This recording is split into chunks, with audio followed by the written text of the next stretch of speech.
ঝালমুড়ি বিক্রেতার বিদ্যুৎ বিল এসেছে 11,44,000 টাকা।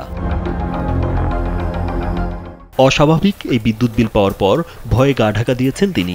প্রথমে গুন্না কোলাইতে পারি না, আরে এটা কত টাকা লিখছে পরে লাস্টে গুন্না দেখি প্রায় 11 লক্ষ টাকার উপরে জরিমানা সহকারে বিল। পরে তো আমি মাথা আমার নষ্ট হয়ে গেছে। পরে বন্ধুমারে বললাম যে এরম ঘটনা তোমার তো বিল আছে, ভাই আমি আর ওই বাড়িতে যাইবো না, আমি আইসি 11 লক্ষ টাকা করতে পরিশোধ করবো। এই জন্য উনিও ওনার বাড়ির থেকে আর আসে না। গাজীপুরের শ্রীপুর উপজেলার বর্মি ইউনিয়নের খলারটেক এলাকার প্রবাসী মর্জিনার বাসার বিদ্যুৎ বিলে এই অসঙ্গতি দেখা যায়। 2 লাখ টাকা হইতো না, তো এই বাড়িটার মধ্যে 11 লাখ টাকা কোন কারণে বিল আইছে? এটা একটা বেআইনি না, এটা কি সরকারের উচিত এই বিলটা এত টাকা বিল আওয়াটা?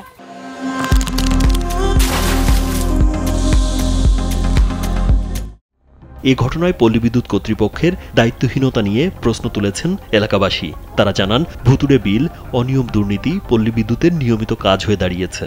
আইসা দিন আর সত্ত্বেও এত টাকা বিল, কিন্তু এটা একদম গরিব মানুষ ঝালমুড়ি বিক্রি করে, কিন্তু এত টাকা বিল কথা না। কিন্তু এটা যেভাবে করছে তারা বিল, এটা যারা কম্পিউটার ইউজ করছে তাদের তো বিবেক বিবেচনা করার দরকার ছিল যে এত টাকা বিল ভুল হইতে পারে, গেলে এত ভুল হইব কিভাবে? স্থানীয়রা জানান, মর্জিনা কয়েক বছর ধরে প্রবাসে থাকেন। তার স্বামী আব্দুল মান্নান শ্রীপুর রেলওয়ে স্টেশনে ঝালমুড়ি বিক্রি করেন।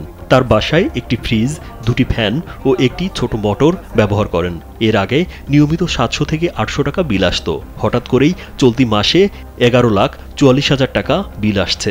মর্জিনা বিদেশ থেকে তার স্বামী ঝালমুড়ি বেচে, আর সে তো মনে করেন যে তার ছোটো ছোটো টিনের ঘর, তো মানে একটা মোটর চলে, আর এই ঘরে একটা ফ্যান একটা বাতি, আর এই ঘরে হইলে একটা ফ্যান একটা বাতি। মানে এত বড় বিল যাইলো, এটা কিভাবে আইলো তো আমরা বুঝতেছি না। এটা বিল অত আসতে পারে না, এটা কি কারণে হইলো এরা বুঝুক। বিল সর্বোচ্চ 700 বা 1000 টাকা আসতে পারে, এর উপরে আসতে পারে না কোনো অবস্থাতেই।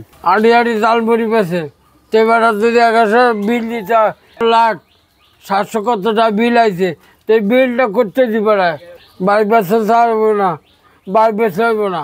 ভুক্তভোগী আব্দুল মান্নানের মেয়ে সুমাইয়া জানান, আগে তাদের অল্প টাকা বিল আসতো, এই মাসে অনেক টাকা বিল আসছে। বিলের কথা শুনে ভয়ে তার বাবা অন্য জায়গায় চলে গেছে।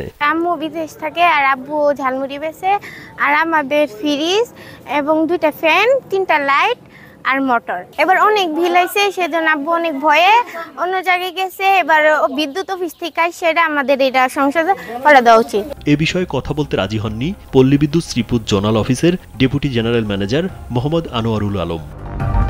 রাজীব বিশ্বাস, কালবেলা।